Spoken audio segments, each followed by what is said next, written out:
우리의 피난처 되시는 하나님 아버지 감사합니다. 주변 환경이 아무리 급변한다 할지라도 변함없이 우리를 지키시고 보호하여 주심에 감사합니다. 괴로움이 심하고 환난이 극해도 우리의 피난처가 되시는 주 하나님 앞에 이 시간 엎드립니다. 이 아침 말씀을 통해 하나님의 뜻을 명확하게 알아가며 주의 뜻을 실천할 용기를 얻기를 원합니다. 우리의 간절한 간구를 주님 들어주시고 가장 선한 길로 인도하여 주시옵소서. 날이 갈수록 주님 닮아가는 주의 백성 되게 하여 주시옵소서. 감사드리며 예수님의 이름으로 기도합니다. 아멘. 하나님의 말씀 민수기 35장 1절부터 21절까지 보겠습니다. 민수기 35장 1절부터 21절까지 우리 한 절씩 교독하겠습니다. 여호와께서 여리고 맞은편 요단 강가 모압 평지에서 모세에게 말씀하여 이르시되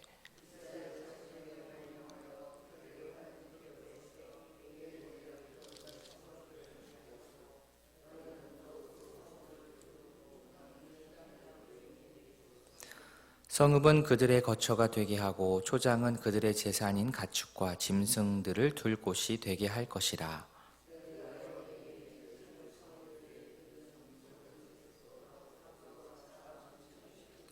성을 중앙에 두고 성 밖 동쪽으로 2000규빗, 남쪽으로 2000규빗, 서쪽으로 2000규빗, 북쪽으로 2000규빗을 측량할지니 이는 그들의 성읍에 들이며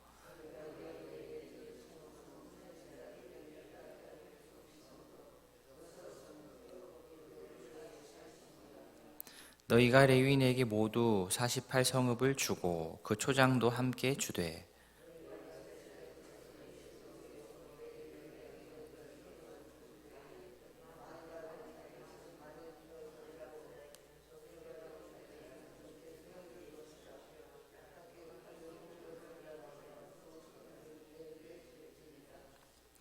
여호와께서 또 모세에게 말씀하여 이르시되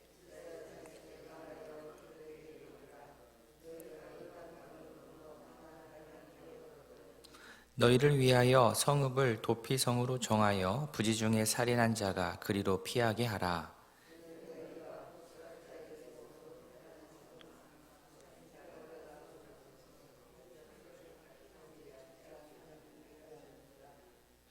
너희가 줄 성읍 중에 6을 도피성이 되게 하되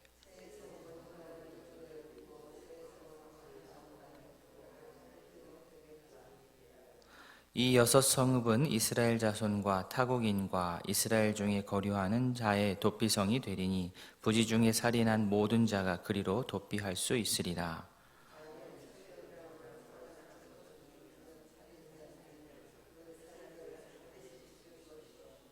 만일 사람을 죽일 만한 돌을 손에 들고 사람을 쳐 죽이면 이는 살인한 자니 그 살인한 자는 반드시 죽일 것이요.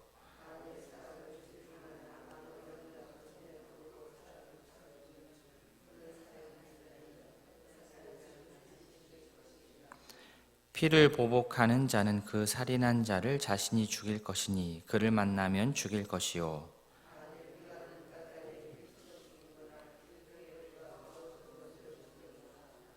같이 봅니다. 아기를 가지고 손으로 쳐 죽이면 그 친자는 반드시 죽일 것이니 이는 살인하였음이라. 피를 보복하는 자는 살인자를 만나면 죽일 것이니라.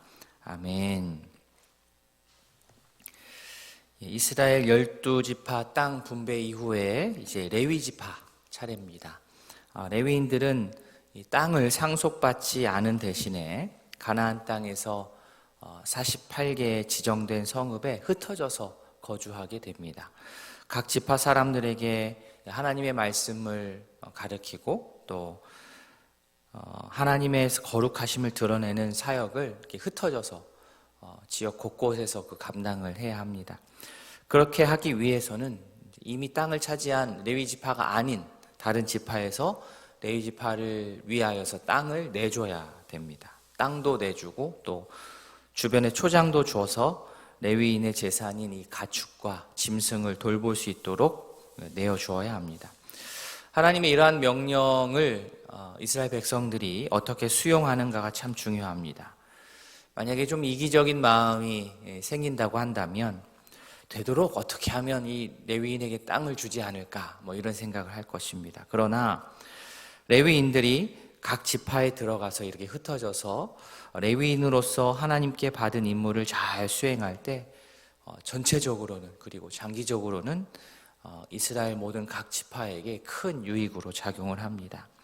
레위인들이 이렇게 지파 간의 경계에 흩어져서 거주함을 통하여서 지파 간의 어떤 완충 작용도 해 주었고, 또 가나안 문화를 무조건적으로 수용하지 않도록 비판적으로 볼 수 있도록 기준을 잡아 주었고, 또 그 안에서 거룩한 하나님의 말씀의 어떠한 그러한 중심을 잡아가는 그런 역할을 레위 지파 사람들이 감당했습니다. 그리고 48개 성읍 중에 특별히 6개의 성읍은 오늘 말씀에서 본 것처럼 도피성으로 지정을 하였습니다. 6절에 나오죠. 도피성으로 6개, 그리고 그러면 그 외에 42개 해서 합이 48개가 됩니다. 그리고 지파별로 받은 크기에 따라서 성읍을 내주는 개수도 12지파들이 달랐습니다. 비율에 맞추는 것이지요. 땅의 크기나 인구수의 비율로 해가지고 이 땅들을 내어주었습니다. 도피성은 말 그대로 도피하는 성입니다. 그러면 언제 도피합니까? 언제 도망합니까? 내가 의도치 않게 살인을 저질렀을 때 자신의 이러한 억울함을 항변하기 위해서 도망가는 겁니다. 억울함을 이야기하기도 전에 죽임을 당하면 자신의 억울함을 이야기할 기회가 없기 때문에 일단 목숨을 부지할 수 있도록 도망하는 곳, 피신하는 곳, 이게 도피성입니다. 살인했는데 무조건 용서하자 이런 말은 절대로 아니고요. 살인도 다양한 이유가 있을 수 있으니 그 상황을 한번 따져보자, 이러한 뜻입니다. 12절에 나오지요. 이는 너희가 복수할 자에게서 도피하는 성을 삼아 살인자가 회중 앞에 서서 판결을 받기까지 죽지 않게 하기 위함이니라. 판결을 받기 전까지 죽지 않기 위한 그러한 장소입니다. 12절에 나오는 너희는 살인을 저지른 자이고요. 복수할 자, 이 복수할 자는 이미 죽은 사람은 아니고 죽은 주변에 있는 가족과 친족을 말합니다. 고엘이라고 하죠. 한 번씩은 들어보셨을 겁니다. 고엘, 갚아주는 자, 무르는 자, 속량자, 구속자라는 뜻이 이제 고엘입니다.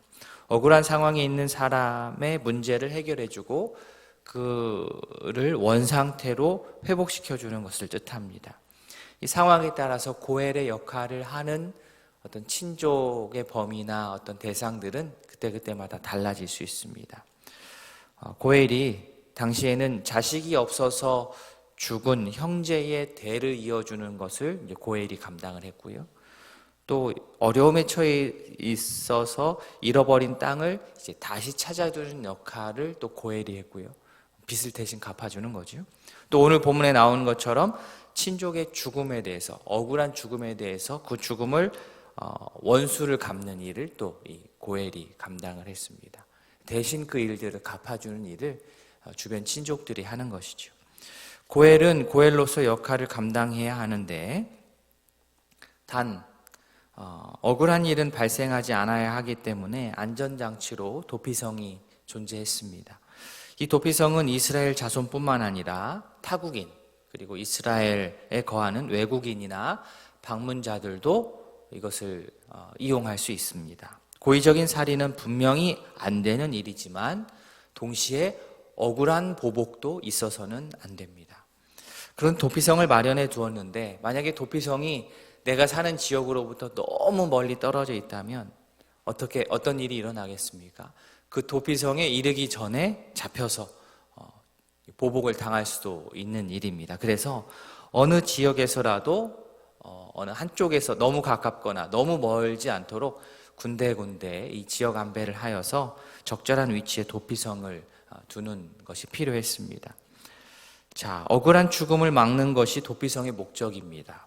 그러면 반대로 억울한 어떤 죽임이 아니라 고의적으로 살인을 저질렀다면 어떻게 되겠습니까? 이 상황에서는 도피성이 끝까지 그를 보호해주지 못합니다. 혹 의도적으로 살인을 하고 내가 일단 살아야 되니까 도피성으로 도망했다고 한다면 그것으로 끝이 아니라 도피성에 들어왔다 하더라도 그에 대해서, 그 살인에 대해서 정식으로 재판을 하여서 고의적인 살인이 입증이 되면, 드러나면 그 자는 사형에 처하게 됩니다.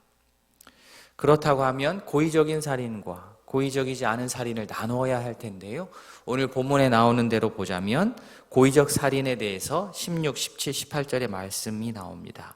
철 연장, 돌, 나무 연장 등으로 사람을 쳐서 죽인 경우에는 고의성이 있다라고 본 겁니다. 그리고 또 하나의 기준이 있는데 20절 앞부분에 나오듯 만일 미워하는 까닭에라고 나옵니다. 그러니까 만일 미워하는 까닭에. 그러니까 평소에 이 사건이 일어나기 전에 이 두 사람의 관계를 보는 겁니다.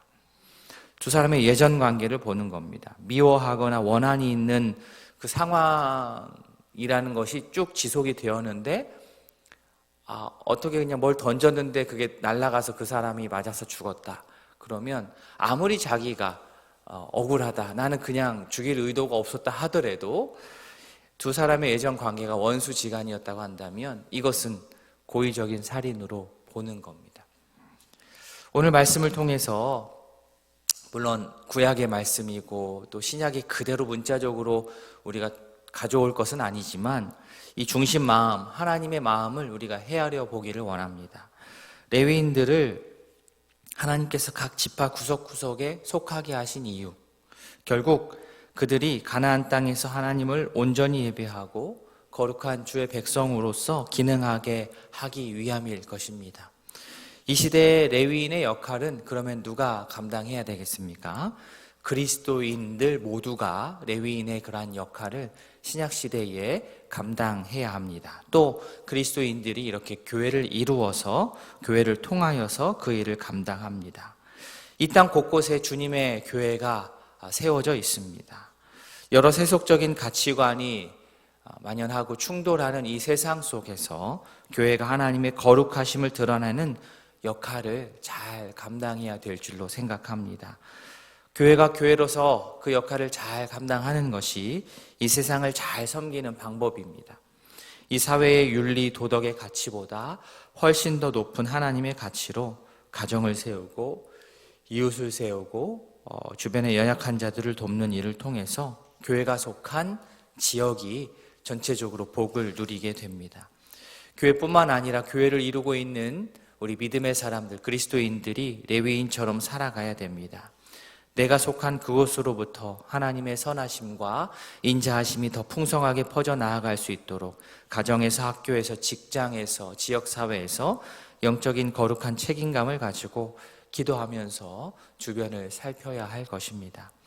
한 발 더 나아가서 우리로 인하여서 억울한 일 일어나지 않아야 되겠습니다. 생명을 소중하게 여기는 그러한 하나님의 마음, 우리 또한 본받아서 생명을 소중하게 여길 수 있기를 원합니다. 우리로 하여금 우리 주변이 더욱더 정의롭고 공의로워지기를 바라고 작은 생명 하나라도 소중하게 여기는 주의 백성 되기를 진심으로 소원합니다.